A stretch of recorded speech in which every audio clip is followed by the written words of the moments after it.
Good evening, everyone, and welcome to our Soul of Nations meditation. This is Michael, and we deal now with something crucial at this turning point for humanity. The whole of humanity and all the nations are involved at this time in attempting to enter the Aquarian age in a smooth and healthy manner. Of course, there's always turbulence when the rays change, and we have a big change going on now from the 6th to the 7th ray, and from Pisces to Aquarius, and even in a much larger sense, from a great age of Pisces of some almost 26,000 years into an age of Aquarius lasting that duration as well. Now we have reached the point in our studies and our meditation, so many of us spiritually oriented through many years, when we can really begin to contribute something esoterically. And that has not always been the case. There's not many of us, maybe none of us in this particular group, who find ourselves working in the field of government, the field of the directorship of nations and so forth, but we certainly can work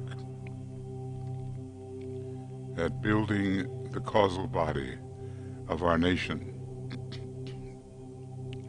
And when that causal body is properly equipped, I guess no causal body yet is sufficiently equipped, but soon will be, then the hierarchy can really use that nation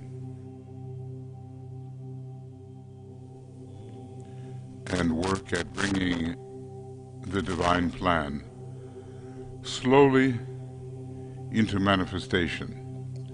And when it happens for one nation, it begins to happen for others. There is a mutually stimulating effect,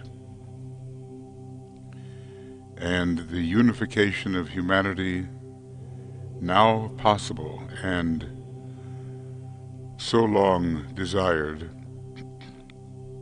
will take place. We have been working with the United States, Great Britain, and Russia. 3 great experiments, although by far Great Britain is the oldest, which are bringing people together in a new way, fusing them into a great unity, hopefully that is, which will affect all of humanity. We've been working with Russia, with its Aquarian soul and its Leonian personality.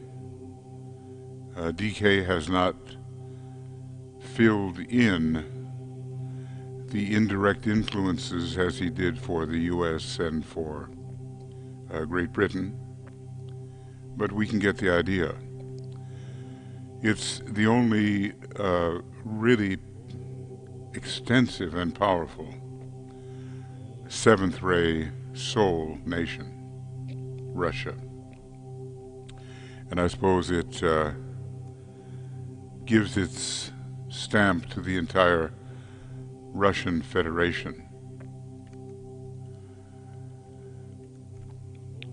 And the personality, like that of the United States, is on the very idealistic but also reactive sixth ray.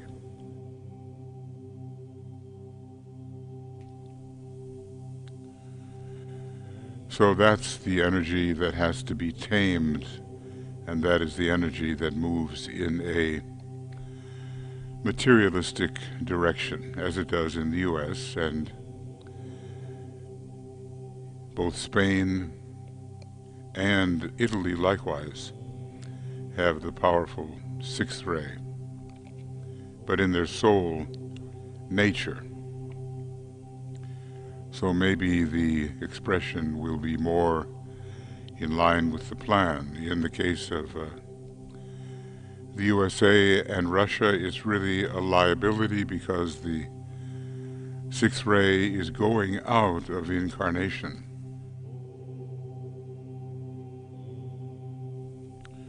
And therefore flaring up as people sense the possibility of loss.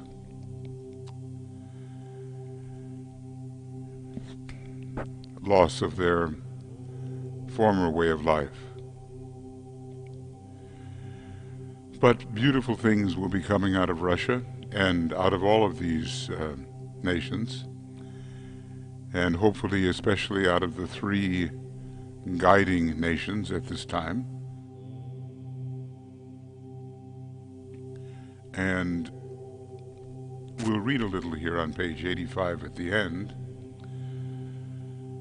He is only briefly touching upon the energies which motivate, he calls it the Italian Empire, sixth ray soul, fourth ray personality, leaving you to make your deductions and applications.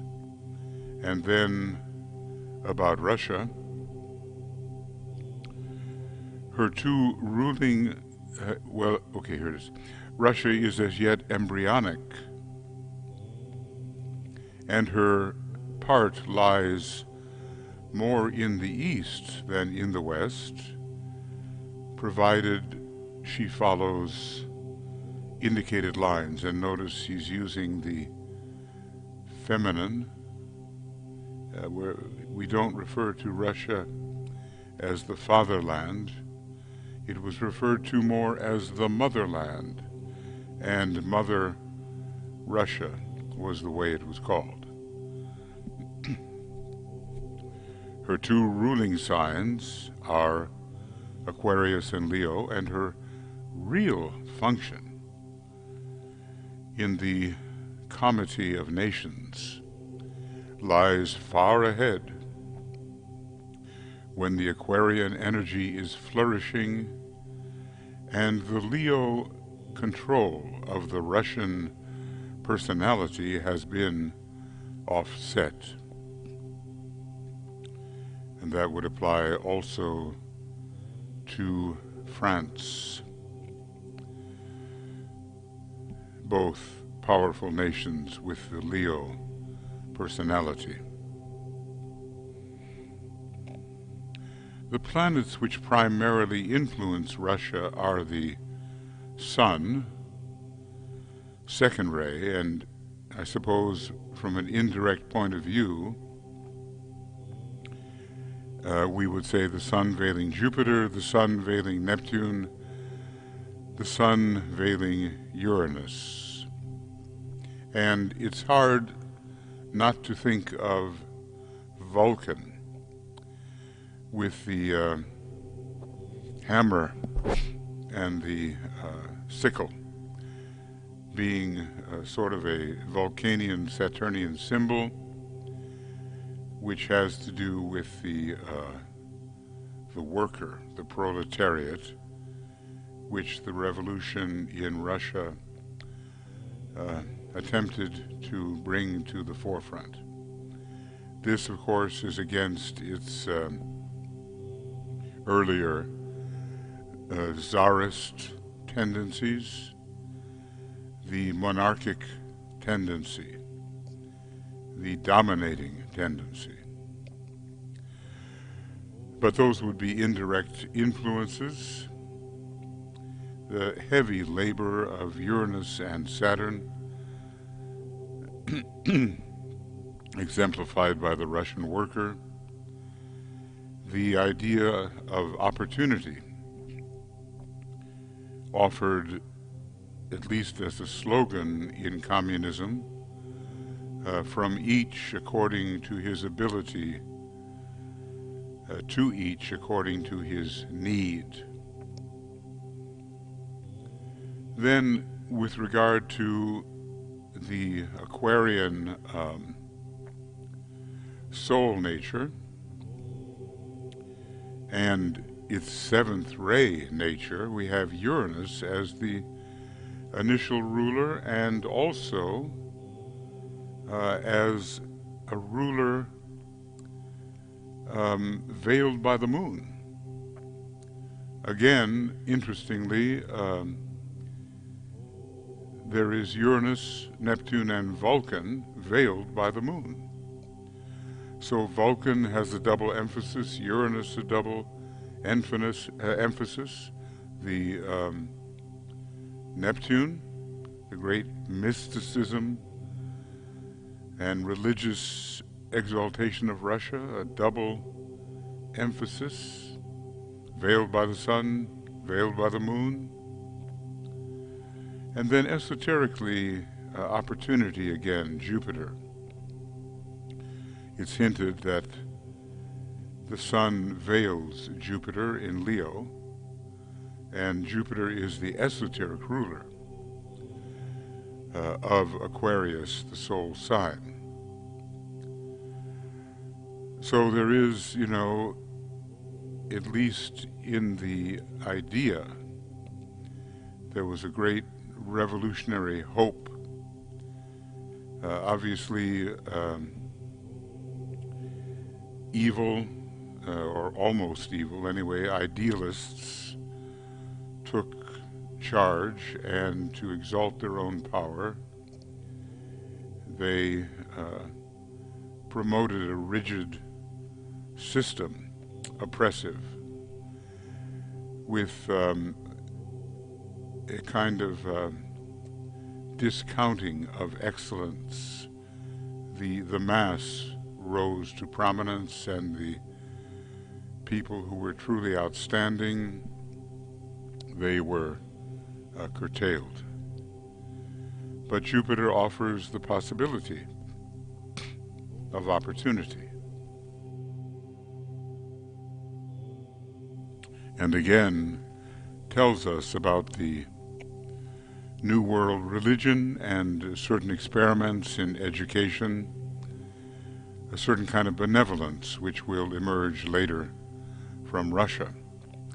And of course, the moon, in relation to Aquarius, it gives us the transfiguration. So DK puts these together and he says, this makes a most interesting and most humanitarian, and in the long run, a non-destructive combination. Well, maybe the czars have been destructive, but the wars that Russia has fought, a number of them have been on the defensive side. Then, of course, came certain characters who emphasized the dominating quality of Leo, but some of that has been alleviated with the dismantling of the Soviet system and a kind of federation created in its stead.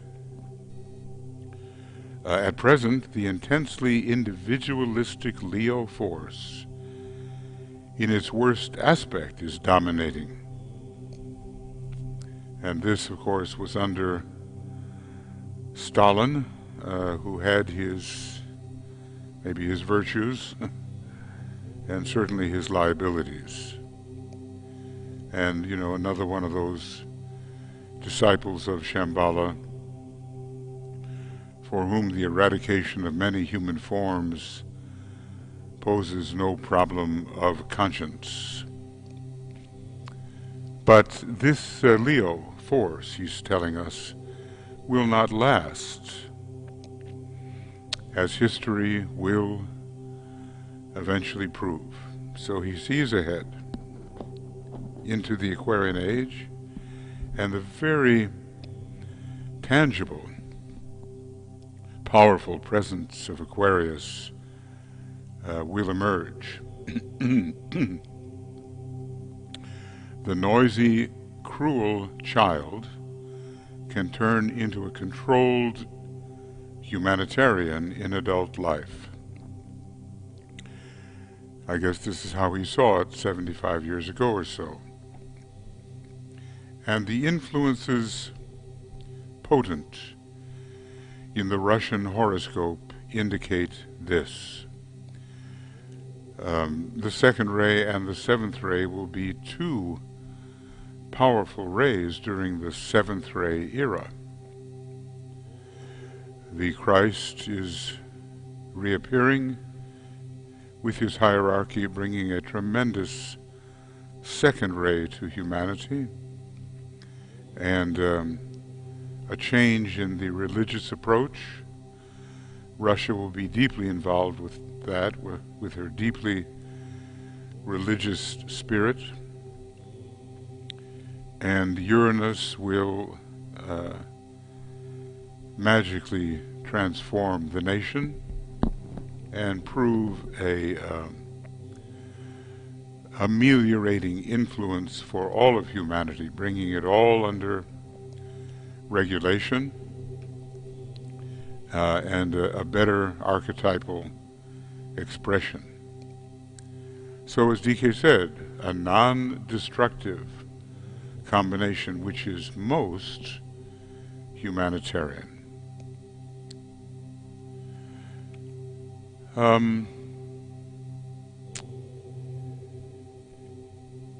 There are maybe a few more things about Russia here, and we'll see whether we can deal with them. Right now my computer is functioning strangely at the moment. Seems to be my unfortunate luck these days.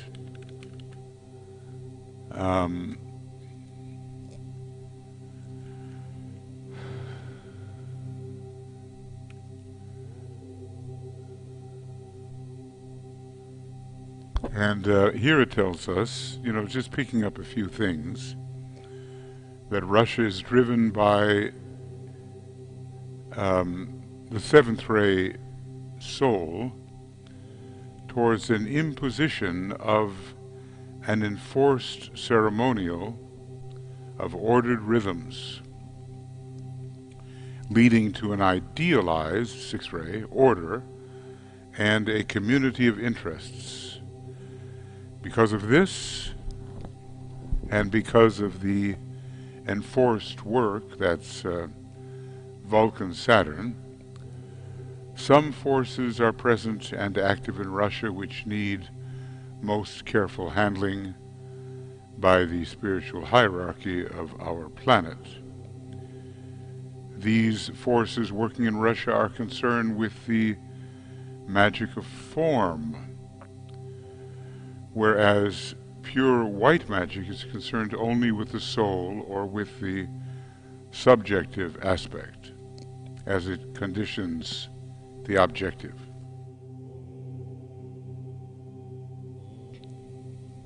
The black forces, so-called, are nowhere rampant in Russia any more than in other parts of the world.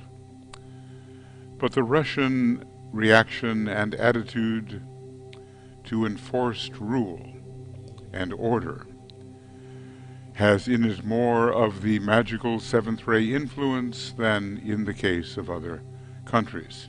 It seems to be actually, of the countries listed, the only really major, powerful country with the seventh ray soul. And that can lead to standardization, as in the case of Germany.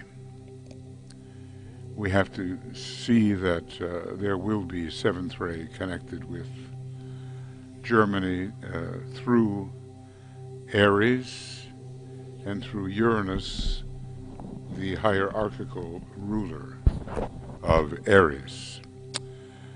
Let's see. Russia is a feminine country.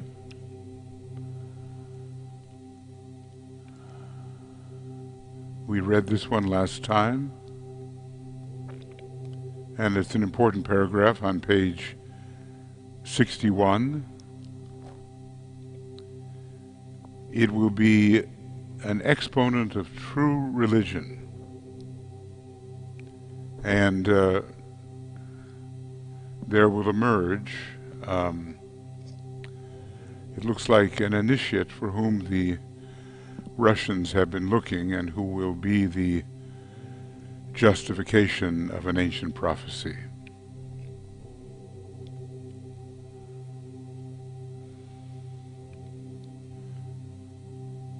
The Taurus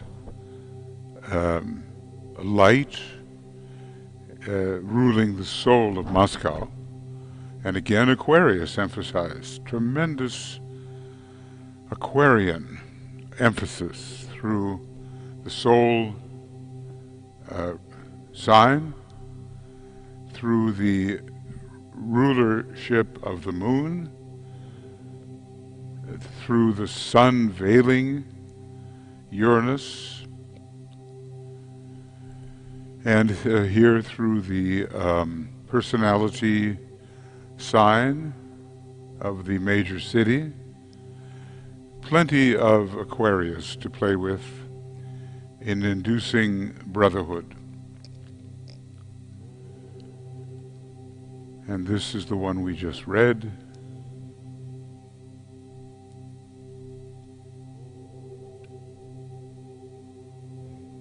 It says great fusing, racial experiments are going on in all these lands, the United States of America, Great Britain, and Russia. The rule of the people is being developed in all of them, though it is yet in the embryonic stage. And, you know, the air signs have a lot to do with the rule of the people. Two of the nations have the Aquarian soul, and one has the Gemini soul. And he predicts the end of the dictatorship. It did end, was it 1953? He looks at the liabilities there. In Russia, there will be the fusing and blending of Eastern Europe and Western and Northern Asia. And he tells what each one of these lands or collections will do. For the United States, fusing and blending Central and Western Europe and the entire Western Hemisphere, and for the British Empire, fusing and blending races and men throughout the world. So a great destiny lies ahead of these three nations. The keynote of human living will be struck by Russia, Great Britain, and the United States, not because of their power, their historical past, and their material resources or territorial extent, but because they are in a position to fuse and blend the many types, because they are far visioned in their world purpose, and because they are not basically selfish in their intent, and because the government of the peoples reaches down into the depths of each nation and is fundamentally for the people. I think that's where we'll leave our reading for now. And let's just say end of 5 September 20, beginning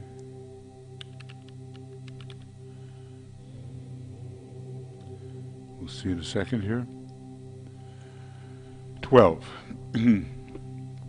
beginning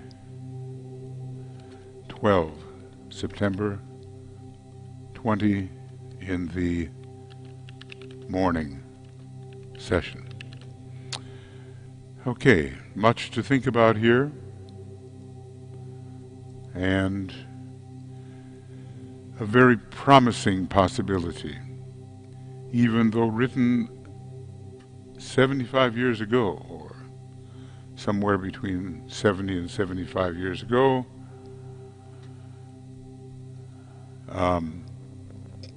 It promises well for today. Now, let's do a little meditation, working behind the scenes to bring forward the soul nature of those great aggregations of peoples and types that we call nations. Some of them more homogeneous than others, some of them very diversified.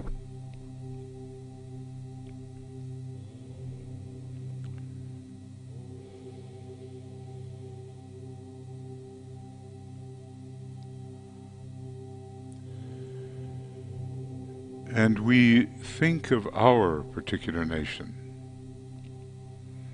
I think we should do that at least once a week, and hopefully more often.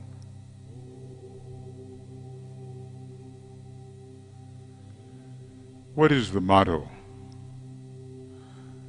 For some nations, the motto is given by DK. For others, the political groups at the founding of the nation devised a motto.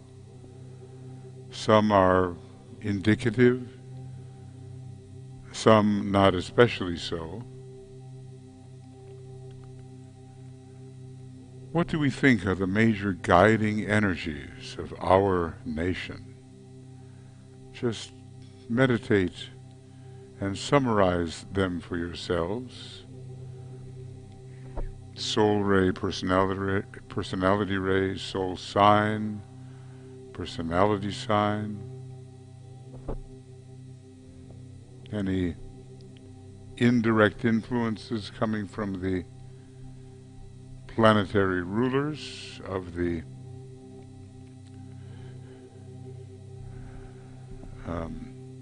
signs. Many, many energies enter, and they have to be unified, they have to be blended. So, what's going on in your nation from the energy point of view?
And you as an individual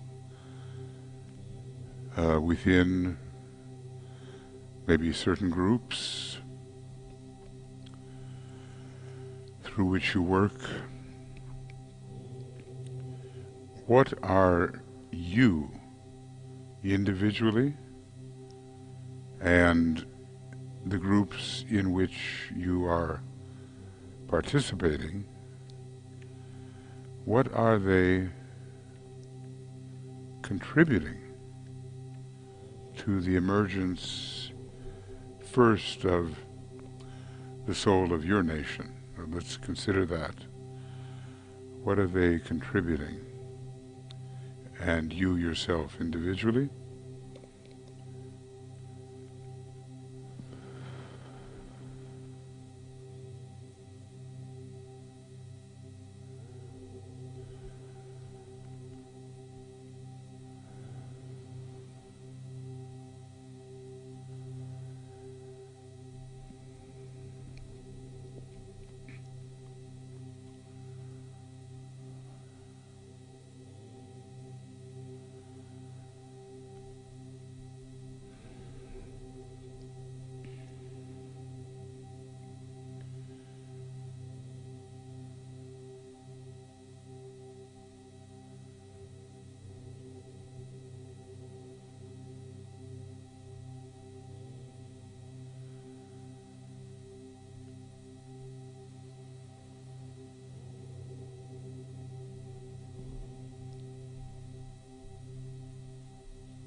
And can you perhaps think of a way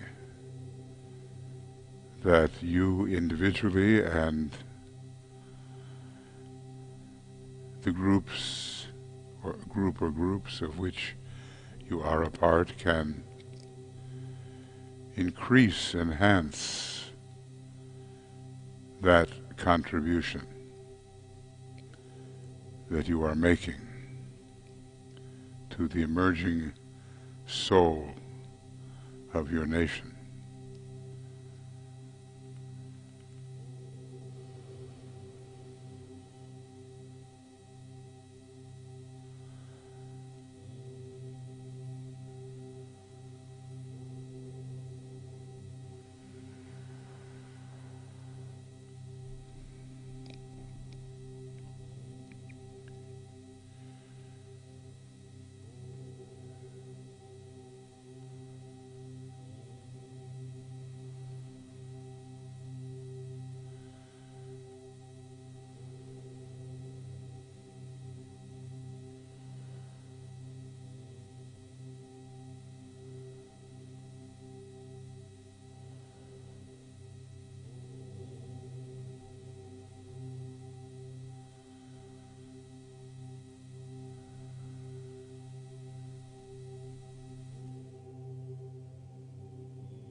And then think of all of humanity, the great entirety of humanity in its soul nature.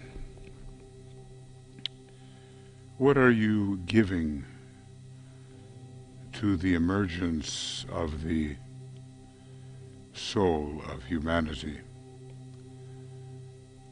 stimulated now by the reappearing Christ and his externalizing hierarchy? What is your contribution?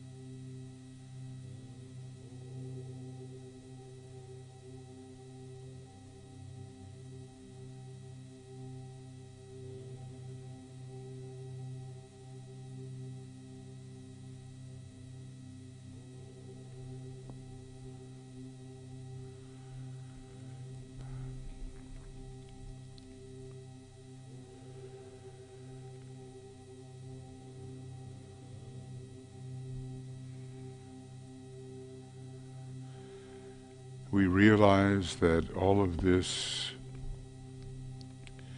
emergence of the fifth kingdom of nature, the kingdom of souls, is under hierarchical guidance. The great Lord, Lord Maitreya, the Christ,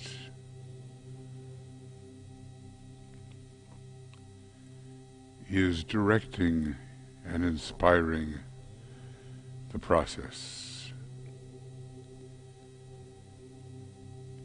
And we want to feel that inspiration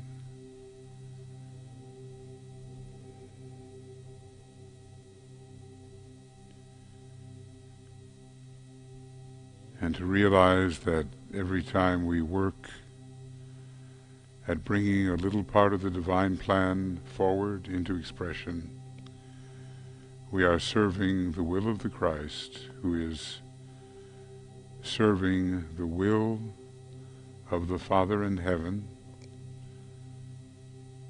the highest heaven, the seventh heaven, who is serving the planetary logos, and ultimately, for all practical purposes, the solar God of our solar system. Our little plan, every little part of it, is really in line with what the solar logos is trying to do with respect to becoming a sacred solar logos. So let us say the mantram with which we are so familiar. We have gathered in your name, Lord Maitreya. Be with us.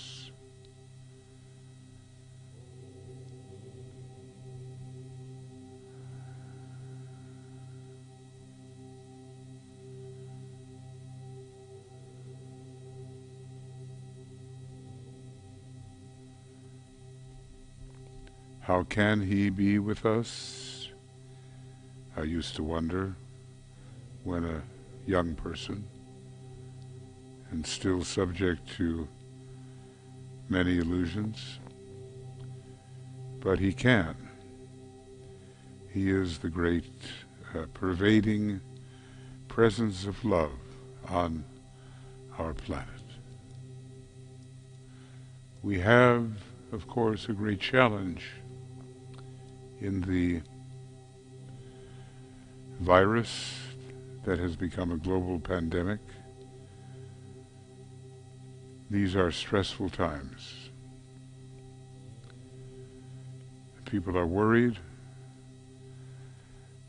justifiably so, and that tendency towards fear, which humanity knows on this planet, is strongly activated. But there is a purpose behind this suffering, and we try to see that purpose emerge.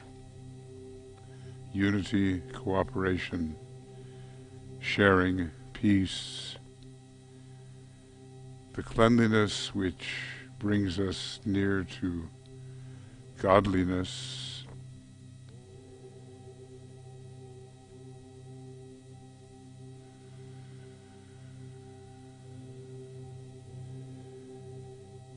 while taking every precaution as we must,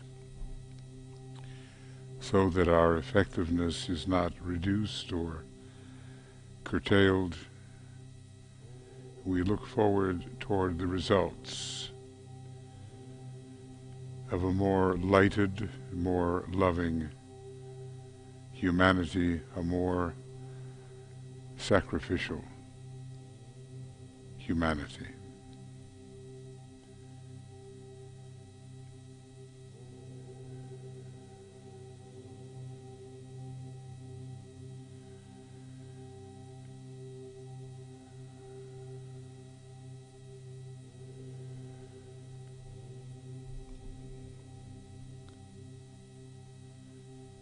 and we work behind the scenes, together behind the scenes, somehow finding a way to influence humanity and the various kingdoms for the good, so that we may truly have a communion, a becoming as one, a unification in cooperation of the human race. It seems impossible at times, but it is unusually possible in these days full of opportunity and trial.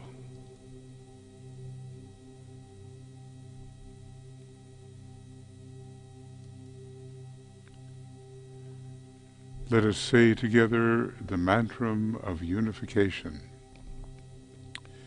because it is that which we seek.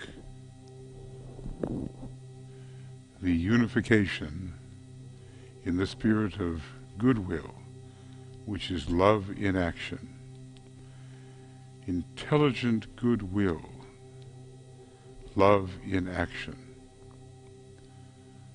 Sacrificial goodwill, love in action.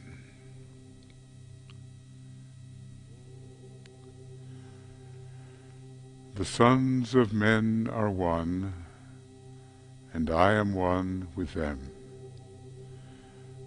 I seek to love, not hate.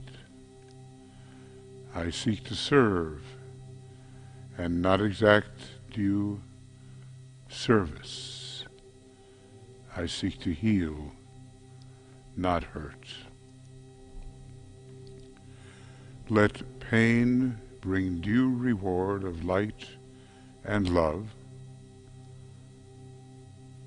Let the soul control the outer form and life and all events, and bring to light the love which underlies the happenings of the time.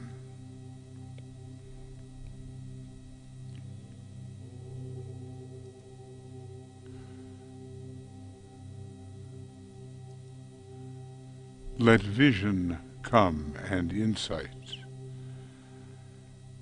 Let the future stand revealed. Let inner union demonstrate, and outer cleavages be gone. Let love prevail. Let all men love.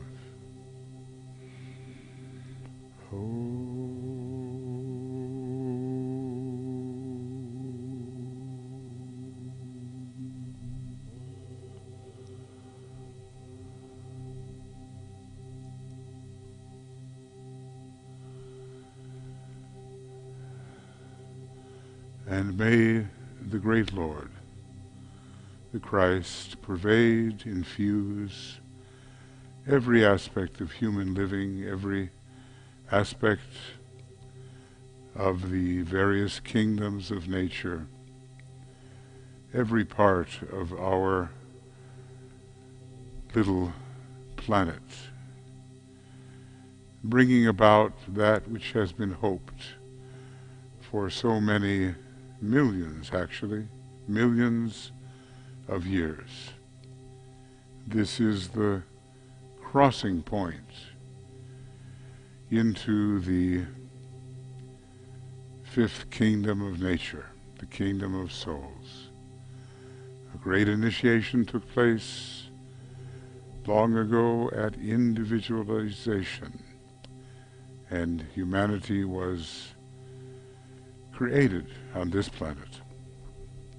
And now, after some 21 million years and the import of many previously individualized human beings another opportunity for a change of kingdom occurs.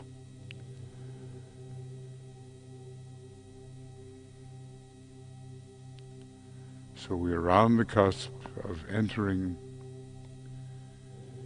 the fifth kingdom of nature, the kingdom of souls, which will express in the world of personality and right here on the outer plane the qualities of soul.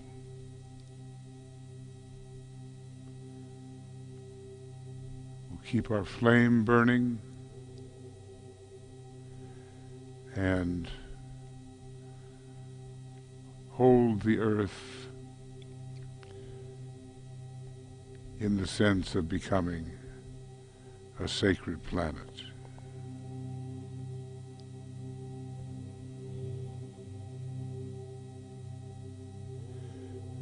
We're on the way.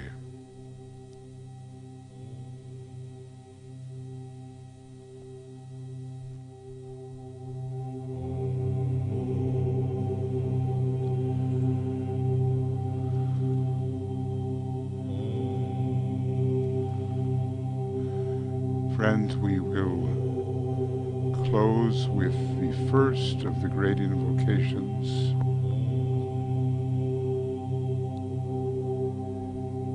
Invoking peace and goodwill. Let us do all we can to promote the emergence of the soul qualities of our nation and the soul qualities of humanity as a whole.